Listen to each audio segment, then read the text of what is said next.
First one is by from Professor Nandita Madhavan. Professor Nandita Madhavan is an associate professor at the Department of Chemistry, Indian Institute of Technology, Bombay. She did her PhD from the University of Illinois. Her research area is mainly applied chemistry, and her research goal is to engineer biomimic molecules using organic synthesis as a tool and amino acids as building blocks. They exploit the functional group diversity of amino acids and the hydrogen bonding capability of peptides to develop interesting three-dimensional supramolecular structures. She has got 26 publications so far with 492 citations, and she has an H index of 10. Today, she will be speaking us on precisely engineered peptide-derived transmembrane ion transporters for enhanced ion selectivity. Ma'am, please. Yeah, thanks a lot for the invitation. Am I audible? Yes, ma'am. Okay, I'll just share my screen as well.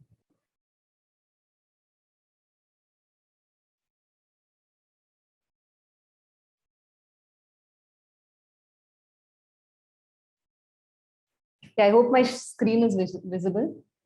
Yes, ma'am. Okay. So firstly, I'd like to thank you for this invitation. It's a pleasure to speak to students of Farooq College and other participants of this conference. I had the opportunity to interact with some of your students at a symposium before the lockdown, which was the last time I had traveled. That was to Kerala, and under different circumstances would have been a pleasure to be there. So today I will give an overview of what we do. And since there are a lot of students here, I'm also going to speak about my journey there, like obstacles in the career and how it got surmounted. And there might be a lot of female students here. So I'll be very open to any questions that you have regarding a career in chemistry. Either here or later, feel free to email me. Also, the male students can email me, but I just thought I'll keep the invitation open. So before I start about my research, just a little bit about what got me interested into chemistry, specifically organic chemistry. So most people here, if you read the animation strip here, have a thinking that organic chemistry requires a lot of memorization. And usually if you mix some chemicals, you have to memorize to understand what the product is. I was very lucky in my 11th standard. I had a teacher, Dr. Ghoshal, who always looked at organic chemistry from the viewpoint of the reaction mechanism. So it was very logical to me, and the logic in organic chemistry was very fascinated. So I decided to do BSc, not go into the usual route that many of my friends were going into of engineering or medicine. So I decided to do BSc at that point. So that is one milestone. The second one is MSc. So during my MSc, I had the opportunity to do a research project, and this was with Professor Trivedi. And there again, the project was designed based on a mechanistic rationale. So we were designing things which have aroma, so which have fragrance. And the whole synthetic route had a very logical approach to it, where one can, it's like problem solving, puzzle solving. One can see how the reaction will progress and the product would be formed. So at that point, I was very fascinated that you can actually be a magician and control the outcome of an organic reaction with a very good understanding of the basics or how the reactions work. And sometimes the reactions might not work according to plan, but usually if you dig in a little deeper, you will have a logical reaction mechanism to tell you why a particular product is being formed. So that was one thing. The second thing is I do work at the interface of biology and chemistry. And in my 12th standard, I used to hate biology. I did not even score that well in the 12th standard biology. And I had this mind block that bio means memorization, which a lot of people have this. So in my MSc chemistry, there was a course by late Professor Lala on chemistry of biomolecules. And I did not do well in the first exam because again, I had this mind block that biology means memorization. So I wasn't really paying attention in class. Then when we did not do well in the exam, the professor called some of us and told us, I think you should, resolve the exam paper. And I felt very bad because other courses I was doing quite okay. So at that point, one of my friends bought this book, Stryer in Biochemistry, and I started reading that book thanks to her. She was very generous. And that's when I realized that it is so fascinating that things that we have in our body, many of these molecules are there in reagent bottles in our lab. So you have glucose sitting around, you have amino acids sitting around, but they come together and somehow all these molecules come to life in our body. And the governing principles for all this are basic principles of chemistry and physics. So it's not a whole lot of memorization. It's again understanding the mechanism of how these things work. So a big lesson learned to me is always keep an open mind. You never know what would excite you. And at that point, I was so angry with myself. And I really wish I had paid more attention in 12th standard. But again, not all is lost. Where there is a will, there is a way. So once you're motivated about something, you learn things that you might have forgotten earlier. So a key lesson for students is always keep an open mind. Don't decide that, I don't like this at all. It might not be something which is interesting. You might not have given the subject area a good chance. So coming to my research theme, as I said, I got fascinated by biomolecules. And when I had the opportunity to start my own research group, we decided to work on peptides. Why peptides is because nature itself gives us a lot of ready-made functional groups with amino acids. So we want to use these functional groups given by nature, putting together small peptides which can be used as materials and drugs. There are 3 areas that we work on. The first area is peptide synthesis. So here I use my training as an organic chemist to develop polymer supports which could be used for peptide synthesis. And the main focus here is to reduce reagent waste and make the process more efficient. I will not be talking about this research area today. The second area where we work on is to use peptides. Now, peptides have a lot of, as I said, beautiful functional groups, which can come together by non-covalent interactions to form beautiful 3-dimensional assemblies. So we use these to develop functionalized pores and spheres. So I will not be talking about this area either today. I will stick with 2 stories today, and which is mainly with the third group in our research lab, which is function. Specifically, when I say function, that means you want peptides to do something. And our motivation comes from ion channels and ion carriers in our cell membrane. So all of us have cells, and in our membranes, we have this beautiful barrier that is there for molecules to come in. And if you need ions to go through, you need the help of either channel forming compounds, which are tubes, or carriers. So you can think of boats or vanji, like we say in Kerala, going back and forth in a lipid bilayer, where it takes an ion from one side and drops it to the other side. So these are the 2 simplistic models that I've shown for ion transporters.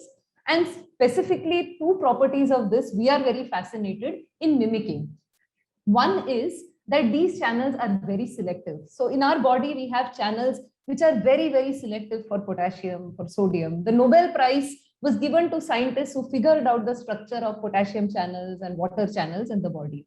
So this selectivity is very useful in developing drugs. And the second property is that these channels open and close in response to an external signal. So like a gate, if there is some signal, the channel opens and then it closes. So these are regulated, and this can be used for molecular switches, like small switches developed from organic compounds or biomolecules.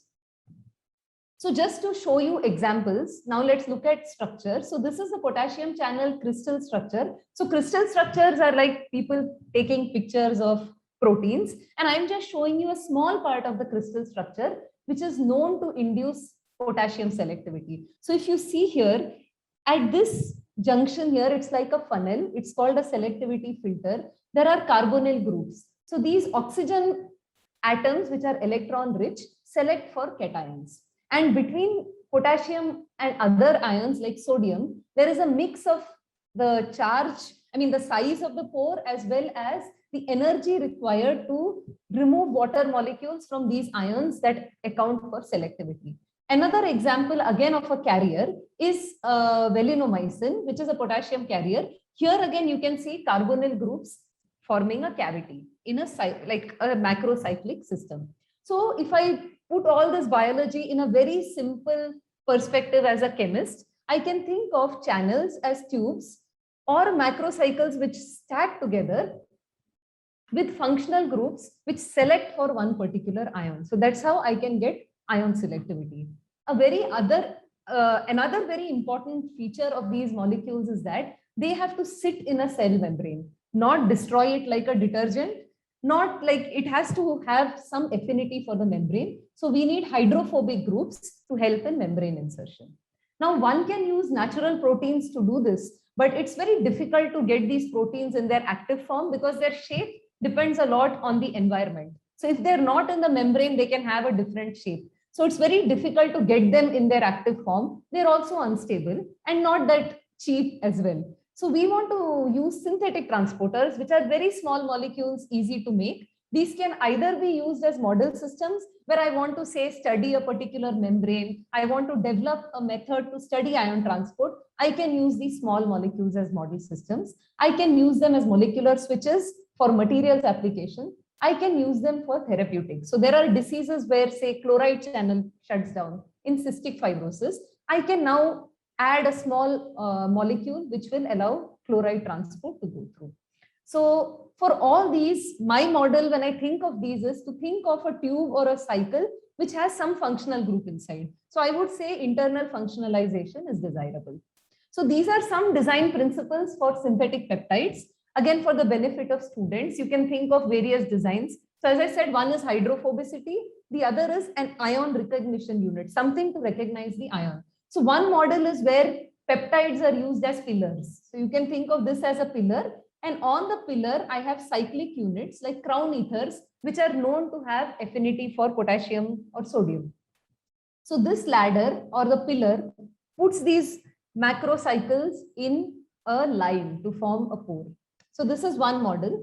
The second model is, I call it peptide on a pillar. So you have a pillar, which is a rigid rod here of lot of aromatic units attached together. So you can think of it as a rigid rod. Here the aromatic units are like a belt. So you can think of it as a belt. And on these aromatic units, these arrows are actually peptides. I've not shown the structure. And the peptides are chosen such that the neighboring peptides can do hydrogen bonding and like a zip. You're putting it together like a zip to form a barrel-like structure. And in this case, the peptides are dangling off and have a structure which helps them go into the membrane. Then there is other model where very small molecules are used. So where self-assembly is the driving force.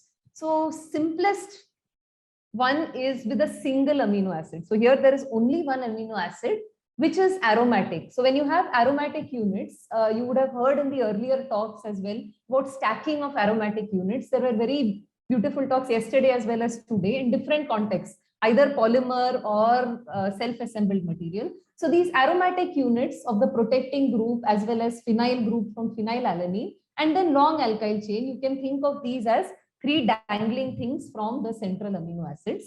These can self-assemble to form a channel. So this is one model. Another model that has been used, which is our source of inspiration, is involving alternating L and D amino acids. Now with this stereochemistry, you can cyclize to get a geometry where now each of these rings here is a cyclic peptide. Okay, so imagine I've flattened it and here I have 4 cyclic peptides, 4 rings, and the amide bond is perpendicular to the plane of the ring to form a tube. And because of the stereochemistry here, the R groups are on the external surface. So these are examples of external functionalized nanotubes. There are some internally functionalized peptidic transporters, one developed within India using, so here you have a fluorinated sugar, which is used acyclic peptide to form functionalized structures for ion transport. This is again, I had shown the structure below. All the zipper-like amino acids actually put some functional groups inside the pore. So you can think of this with that funnel filter model that I showed in the very first slide. And then there are these other cyclic peptides where people put either a different sequence, which is L3D, or an unnatural amino acid to put a functional group inside. So my talk now, I'll talk about the work that we have done. The first part is acyclic peptidic scaffolds, where we are trying to mimic the selectivity of natural ion transporters for therapeutic applications. So design principles, again, simple. We went with the cyclic peptides that I showed earlier, which stack to form nanotubes. We wanted to put unnatural amino acids to put internal functionalization. So we started with a very minimalistic model. So we chose, so these are 8 amino acids, so an octapeptide cycle, and I have used alanine, which is methyl containing amino acids, because it's hydrophobic, so it will insert into the membrane. For functionalizing inside, we use 3 amino benzoic acid, where this 2 position can be used for functionalization. Now, when we started our research work, the use of unnatural amino acids for internal functionalization was not very known. So that paper I showed earlier came somewhat later. And the other thing which was not known is how putting a single aromatic unit or 2 aromatic units would affect the backbone hydrogen bonding.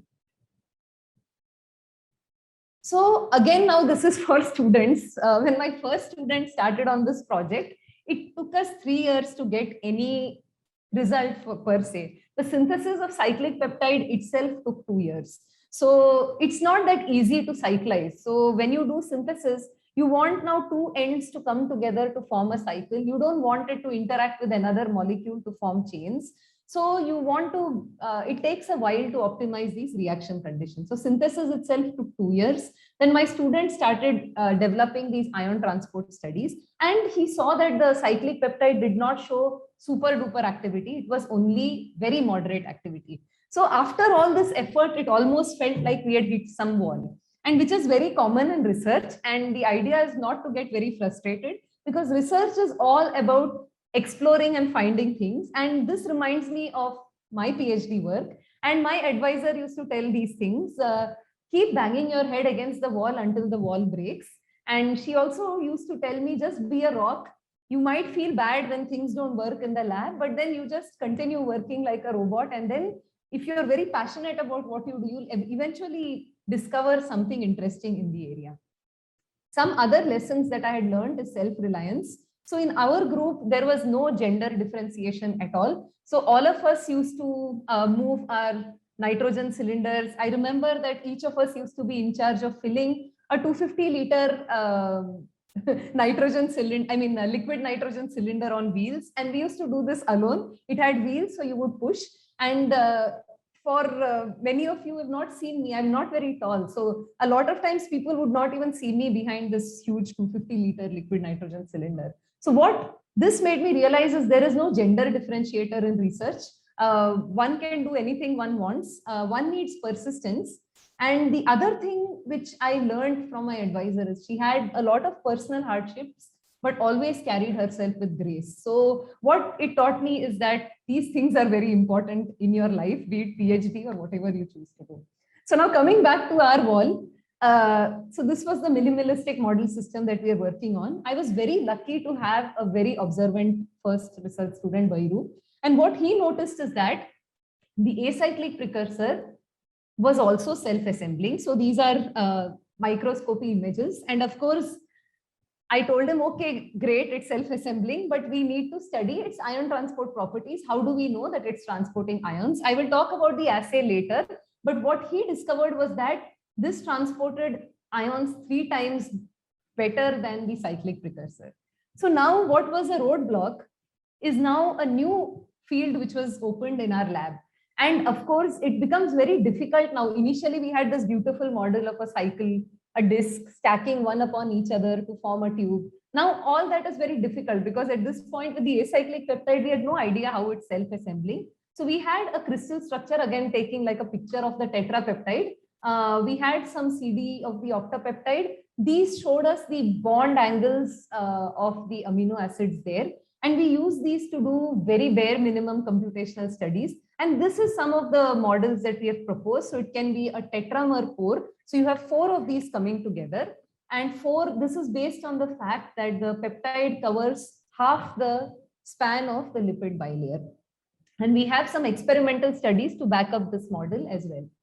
And the other thing, based on studies, we saw that if we use a carboxylic free acid instead of the ester, the activity improves. So as hydrophilicity increases at the C terminus, activity increases. So we thought the C terminus should be at the lipid water interface. So this is our model, C terminus at the lipid water interface. And thanks to Bhairu, this new field of acyclic peptides in our lab opened up. And these are some other compounds we have synthesized. You needn't worry about the structures, but what you'd see is we look at the activity in terms of something called as EC50, which tells you the maximum, the concentration required for half of the maximum activity. And these are very good values in 2.5 micromolar. Sub-micromolar is even better, which says like nanomolar activity, but this was good. We saw that these are cation selective, again, based on the carbonyl groups. They were not allowing anions to go through. So now we thought, can we now minimize the scaffold, make it better?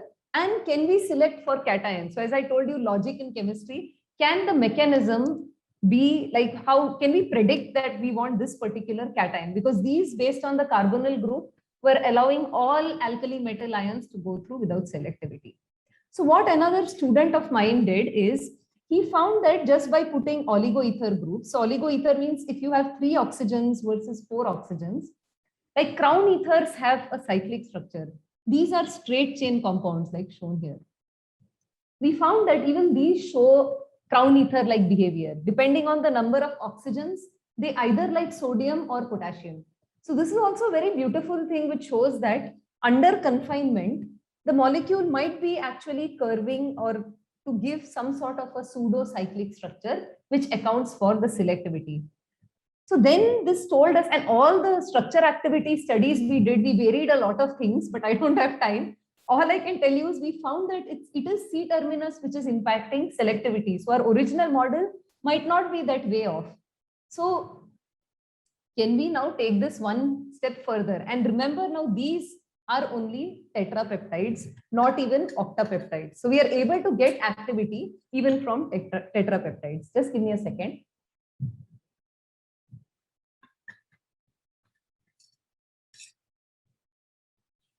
So we thought, now let us use our knowledge of inorganic chemistry and organic chemistry and see that we put a tripeptide. In the tetrapeptide, we had pyridine.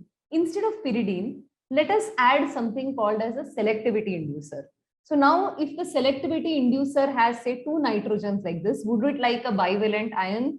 If it is a structure like this is a ligand known as Pi-box, which is known to bind to copper. It is known to bind to calcium and some lanthanides, but we are not like biologically relevant ions are copper and calcium for us. So we said, can we use this to induce selectivity of copper or calcium? Copper I say because the binding constant for copper is reported to be a lot more than calcium. And why we were interested in this is divalent ions have a bigger sphere of hydration. So there are not many synthetic transporters reported for divalent ions. So what we wanted to see is, can we break this by introducing some sort of a selectivity of using ligands known in the literature into our scaffold? So can this be a universal scaffold?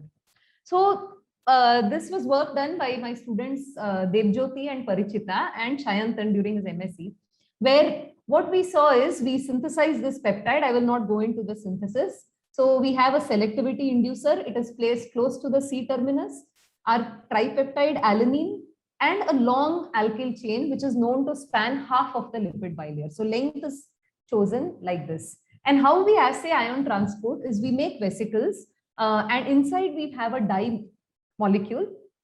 And how this works is the dye that we use is pH sensitive. So imagine that you have vesicles. So this is just a cross section. So imagine a sphere which is hollow, and inside the sphere I have a dye molecule. Outside I don't have this dye molecule. I add a base. Now ions don't like to go through the hydrophobic membrane. So in the absence of peptide, it won't go in. Once I add my peptide, if ions go in, there will be an increase in internal pH, and this protonated dye will get deprotonated. So what we do is we look for increase in concentration of deprotonated dye. using this method. So if deprotonated dye concentration increases, that means the molecule is transporting ions. So this is the study done by my students. What we do is inside we have only sodium. We vary the counter cations outside. We do the same study with anion, but since I'm focusing on the cation selectivity, I will just show you this. So outside we vary the counter cation and then look at how the concentration of deprotonated dye increases. So this is the graph. So what you see in red is for calcium. We see that when we have calcium inside, the rate of increase is more than the other ions for this assay, and this is without any peptide. So this is our baseline. So we also made other compounds where we have a long chain at the C terminus. We also put the selectivity inducer in the middle, so a hexapeptide model. But what we found was that the molecule 1, which is our universal scaffold, worked better. So to understand this data, shown here is just the rate constant measured from these graphs. The K values are plotted against the compound, and shown in red again is calcium, and it's maximum for calcium and maximum for compound 1 if you see compound 1, 2, 3.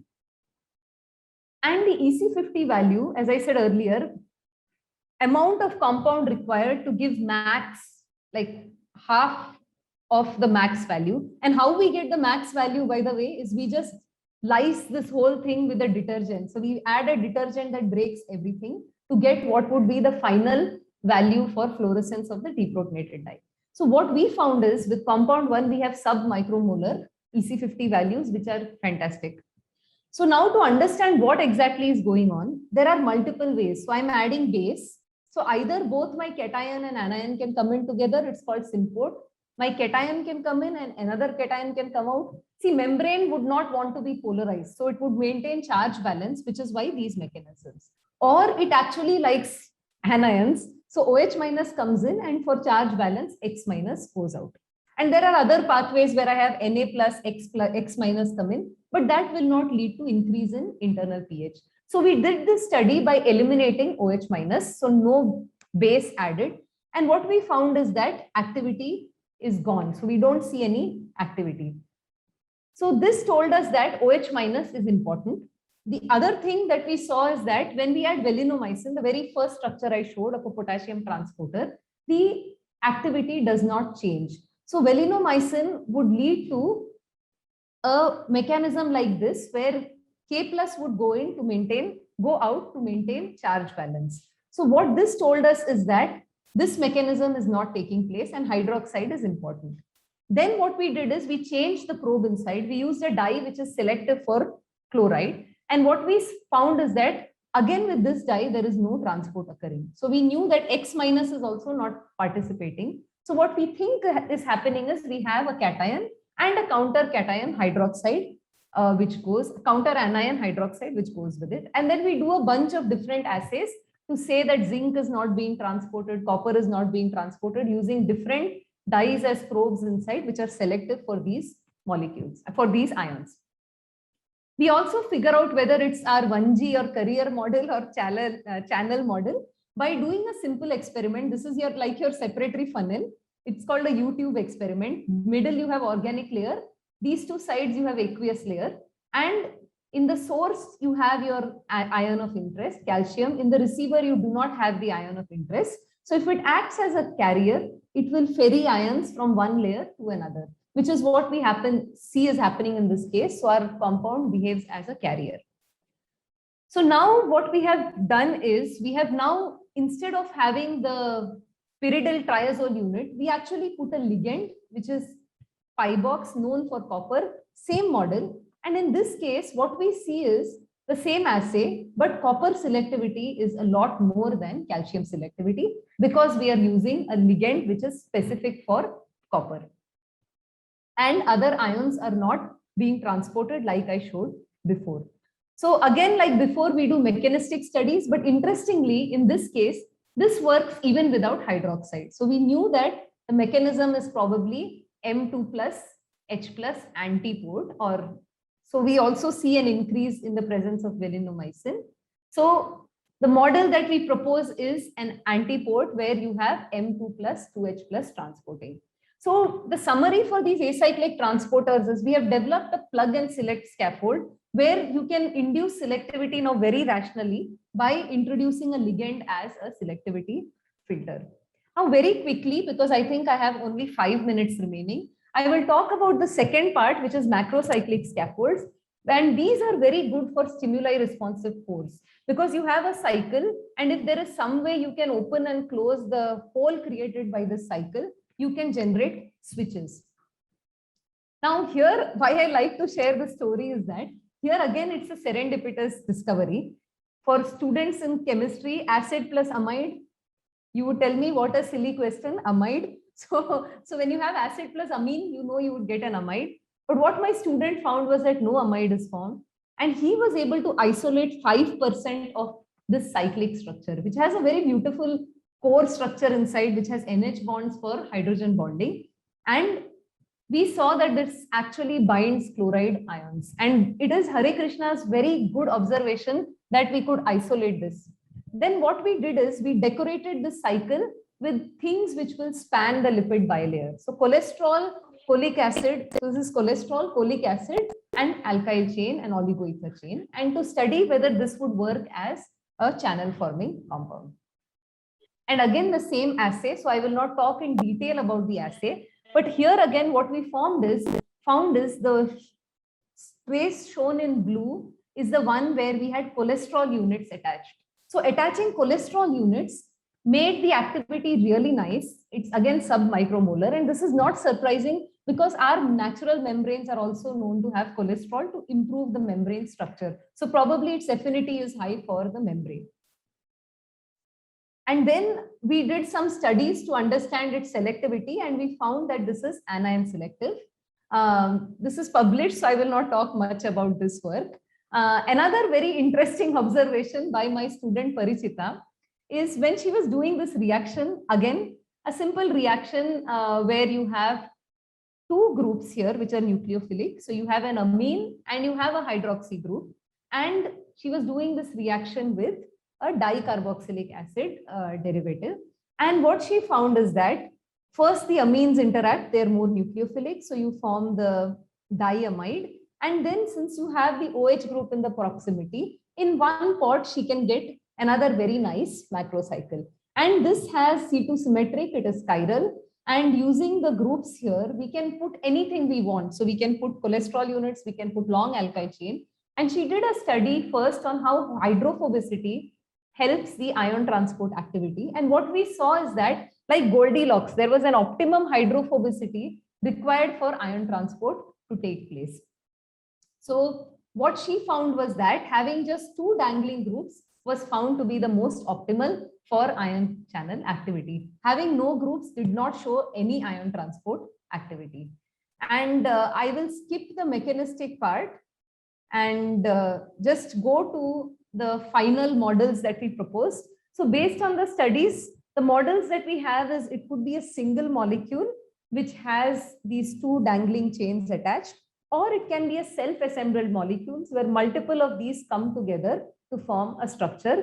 We also did computational studies to understand why these are selective. So it seems to be a mix of hydrogen bonding with the NH groups, as well as the electron deficient natures of these pyridal rings via what are called as anion pi interactions. So that's why it likes chloride ions is what we saw. So what we want to do now is use this macrocycle. As I said, anything can be put here nicely. So we want to put these groups for light gating. This is a photoresponsive group for redox gating. So we have actually already made these compounds and we are testing their activity to see if we can get stimuli responsive material so they can get opening and closing of these pores and modulated through light, redox, or pH.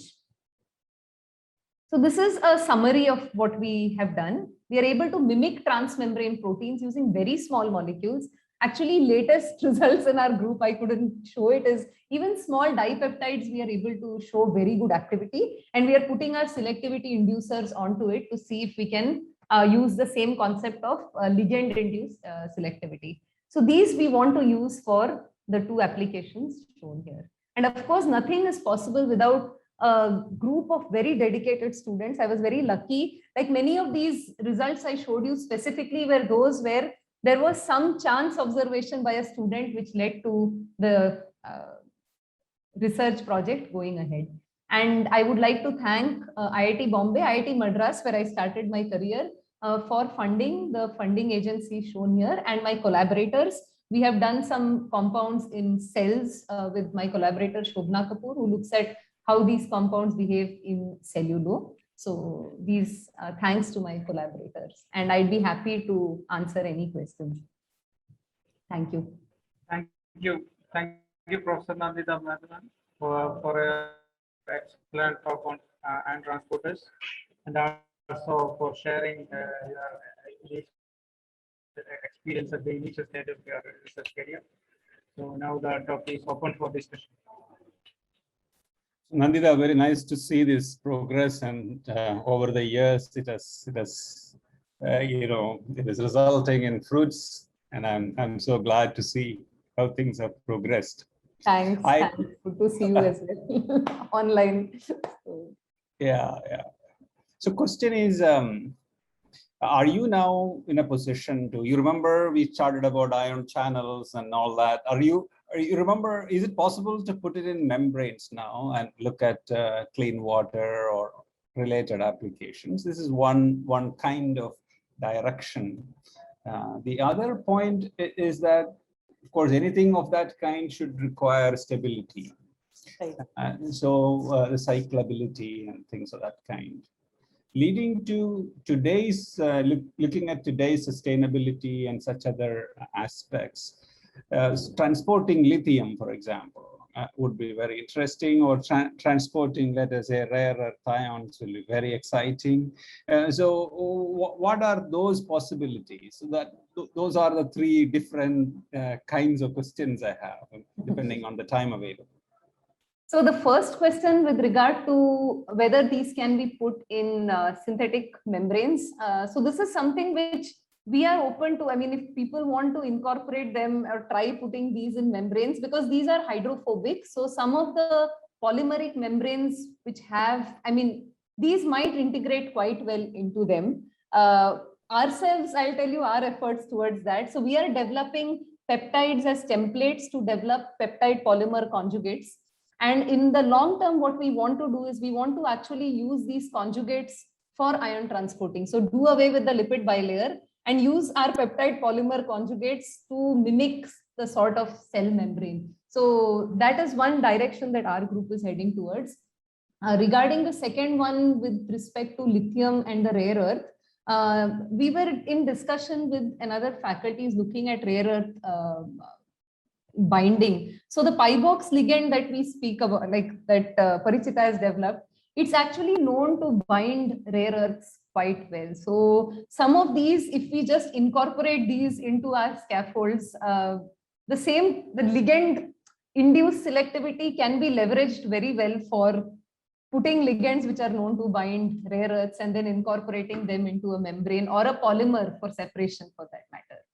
So these are some directions. And maybe did I miss another question?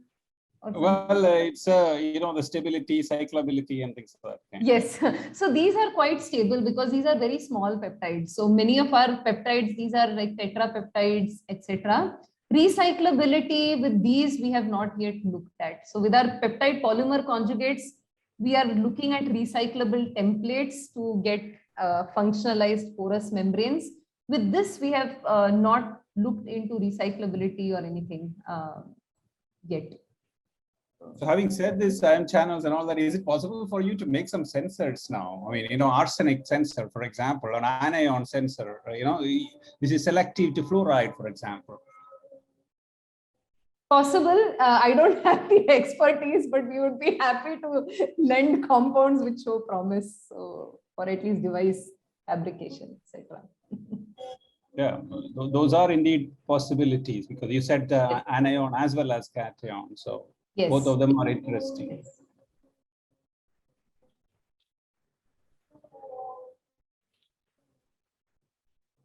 Have any more queries? People should write to her about If there are no more people should write to her on the kind of things that she talked about in terms of minorities, women, helping them and all that thing. you Yes, know. we'll be more than Yeah, happy. yeah. Those are very important points when it comes to northern Kerala. And many of you are from different communities where research is a problem. So all of these are issues. Yes, sure. Maybe So, Catherine will be very much uh, excited about these kinds of points also. I mean, so. So now, if there are no more questions, I would like to invite Dr. Rajit Thomas to present a memento as a token of love from EFCS, and that will be sent to Nandita Malvan at the please. Thank you so In much. due course. Beautiful.